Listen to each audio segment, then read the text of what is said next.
Minasan, welcome again with Mr. G di sini. Oke, balik lagi sama pembahasan One Piece nih, Rek. Terungkapnya beberapa informasi penting termasuk senjata kuno Uranus ataupun kemampuan dari para tetua Gorose. Hal ini membuat kita sedikit bertanya-tanya, akan seperti apa peran dari pasukan revolusi ke depan.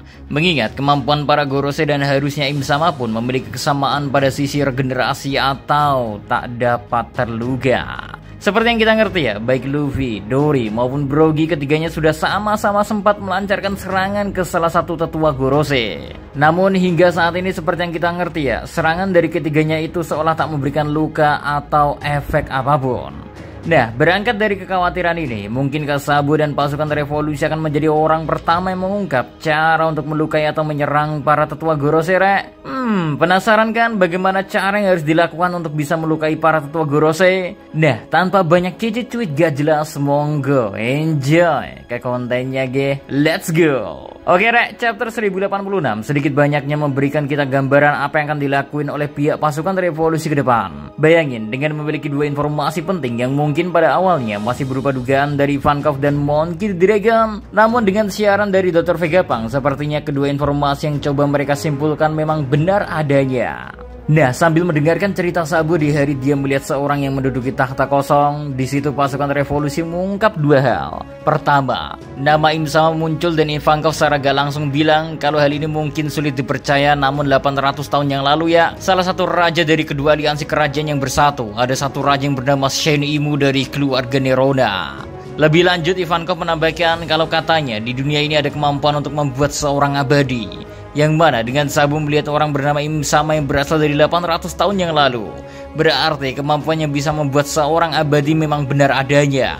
Kedua, awan di Lulusia Kingdom yang menyebabkan kerajaan itu menghilang dalam hitungan detik. Ivankov pada awalnya berasumsi kalau hal itu disebabkan oleh senjata kuno. Meski Dragon sendiri awalnya kurang sependapat karena Dr. Vegapunk tak mungkin melakukan hal sekeji itu.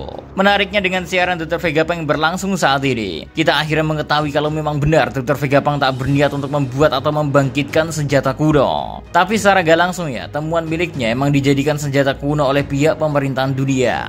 Sehingga apa yang dicurigai oleh Ivankov memang benar adanya. Kalau awan hitam yang muncul di atas kerajaan Lulusia sesaat sebelum kejadian terjadi ya, adalah senjata kuno Uranus. Nah, dua informasi penting ini harusnya dijadikan bahan referensi dari pasukan revolusi bergerak saat ini, Rek. Karena bayangin ya, apa yang mereka asumsikan pada awalnya, taunya semua hal itu emang benar adanya. So, melihat bagaimana Sabo mengetahui dan melihat dengan mata kepalanya sendiri, hal yang sangat mungkin untuk dilakukan sekarang adalah mengumpulkan informasi. Sebelum akhirnya peperangan dengan pihak pemerintahan dunia sudah tak bisa elakkan lagi. Kalau sebelumnya informasi senjata kuno sudah terkonfirmasi, maka satu hal yang harus dicari tahu sekarang adalah kemampuan untuk membuat seseorang abadi. Dan kita ngerti kan kalau kemampuan itu berasal dari buah iblis OP Nomi. Ekles Surgeri. Ya, kemampuan untuk membuat seorang abadi itu memang benar adanya. Walau harga yang harus dibayar pun gak murah, karena orang memakan buah iblis OP Nomi pun harus mengorbankan nyawanya sendiri untuk membuat seorang abadi. Tapi untuk mengungkap rahasia di balik kemampuan ini, tentu saja orang yang akan dicari oleh Sabo saat ini adalah Law. Nah, dari sini sebenarnya hubungan dari Law dan pasukan revolusi seolah akan terus terjalin. Karena pada faktanya aja, setelah kehilangan hasrat untuk menjadi raja bajak laut dan berkompetisi dengan kelompok-kelompok lain daerahnya, Law yang sekarang ini lebih memilih untuk mengetahui rahasia dunia dari sejarah yang sesungguhnya. Dalam kata lain, mimpi milik Law sama dengan mimpi seorang Nico Robin. Terus ingatkah kalian kemana Robin pergi ketika time skip?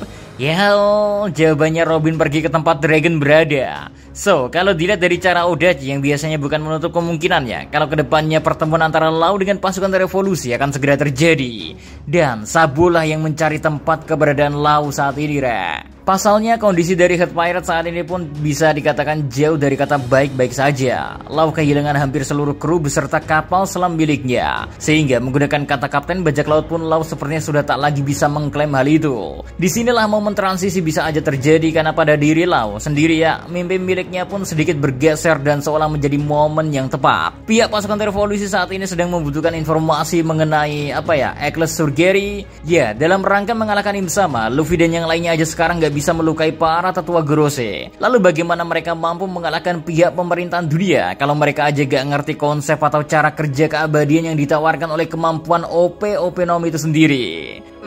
Peran Lau sebagai pengguna OP-OP Nomi saat ini menjadi sangat krusial karena Lau harusnya mengerti cara pakai kemampuannya. Sehingga entah itu kelebihan ataupun kekurangan, harusnya Lau mengetahui semuanya dengan cukup jelas. Dari hubungan dan alasan inilah kemungkinan Lau untuk bergabung ke pihak pasukan revolusi dinilai begitu besar. Selain sudah tak adanya keinginan untuk menjadi seorang raja bajak laut, Lau yang memiliki impian untuk mengetahui sejarah harusnya merasa cocok dengan visi yang dimiliki oleh seorang Monkey D. Dragon. Apalagi Dragon sendiri diketahui sebagai salah satu penyandang D. So, Lau harusnya semakin tertarik jika ada tawaran untuk bergabung dengan pihak pasukan revolusi. Terus di sisi lain ya, seandainya Lau memang beneran bergabung pihak pasukan revolusi pun akan sangat terbantu, Rek. Bayangin, kekuatan yang bisa ditawarkan oleh Lau, bahkan di generasinya pun ya, Lau merupakan salah satu yang terkuat dan bisa bersaing dengan Aur Bakasenjo. So, kalau buat bertarung lawan God Knight doang, harusnya Lau menjadi bantuan yang sudah lebih dari cukup. Gak hanya segi kekuatan doang yang bakal bertambah dengan bergabungnya Trafalgar di Waterloo, melainkan dari sisi informasi Lau bisa menawarkan banyak sekali keuntungan, khususnya untuk berhadapan dengan pemimpin dari pihak pemerintahan dunia itu sendiri. Karena jelas sejak awal apa yang harus disasar oleh seorang Monkey D. Dragon adalah Im Sama sendiri selaku orang yang menduduki tahta kosong di Marijua detik ini, Rek.